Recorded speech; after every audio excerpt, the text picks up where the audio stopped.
স্বাগতম মোৰ এছ আছামী চেনেলে মৰমৰ ছাত্ৰ-ছাত্ৰীসকল আজি আকৌ তোমালোকৰ কাৰণে লৈ আহিছোঁ ক্লাছ 8ৰ গণিতৰ এনুৱেল এক্সামৰ কোৱেশ্চন পেপাৰ এখন আৰু এই এক্সামৰ কোৱেশ্চন পেপাৰটোৰ এটা গুৰুত্বপূৰ্ণ পইণ্ট হৈছে যে ইয়াত এমচিকিউ বেছি আছে আৰু এই এমচিকিউ বিলাক তোমালোকৰ গোটেই কিতাপৰ পৰা বাছি বাছি ইম্পৰ্টেন্ট এমচিকিউ বিলাক দিয়া হৈছে তো তোমালোকে যদি এই এমচিকিউ খিনি গোটেইখিনি ৰিভিজন কৰা প্ৰেক্টিছ কৰা ভালকৈ চোৱা তেনেহলে আশা কৰোঁ তোমালোকৰ এক্সামত মানে এমচিকিউ এটাও বাদ পৰা নাযায় হেকানে এই কোৱেশ্চন পেপাৰখন স্কিপ নকৰি ফাৰ্ষ্টৰ পৰা লাষ্টলৈকে ধুনীয়াকৈ চোৱা আৰু এক্সামৰ কাৰণে নিজকে নিজে প্ৰিপেয়াৰ কৰা তো এতিয়া মই তোমালোকক এমচিকিউ বা কোৱেশ্চন পেপাৰখন দেখাই যাম মই আনসাৰ কৈ নিদিও আৰু ইয়াত যোনখিনি এমচিকিউ টিক মাৰ্ক দি আছে এইখিনি কিন্তু শুদ্ধ নহবও পাৰে শুদ্ধ নহয় ঠিক আছে ষ্টুডেন্টে টিক মাৰ্ক দিয়া হয় তো এইখিনি তোমালোকে শুদ্ধ বুলি নাভাবিবা এতিয়া প্ৰশ্নবিলাক চাই যোৱা আৰু কাৰ কিমান এমচিকিউ কাৰ কিমানটা এমচিকিউ শুদ্ধ হৈছে বা কৰিব পাৰিছা কমেন্ট বক্সত জনাই দিবা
কাৰণে ইজি ট্ৰিক 2 মিনিটত অসমৰ মেপ আঁকিবলৈ শিকোৱা এটা ভিডিঅ' আপলোড কৰিছোঁ প্লেলিষ্টত চাই ল'বা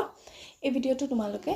চাবা চালে কি হয় তোমালোকৰ অসমৰ মেপটো আমাৰ আহেই এনুৱেল এক্সামতে হওক বা হাফ ইয়াৰলি এক্সামত হওক ক্লাছ 5ৰ পৰা একদম 10লৈকে ধৰা তোমালোকৰ অসমৰ মেপটো আঁকে তো কেনেকা আঁকিব লাগে একেবাৰে মই সহজ পদ্ধতিত 7-8টা ডটৰ মাধ্যমেৰে মই অসমৰ সম্পূৰ্ণ মেপটো আঁকি কেনে এই ভিডিঅ'টোত দেখাই দিছোঁ তো তোমালোকে ভিডিঅ'টো চাই ল'বা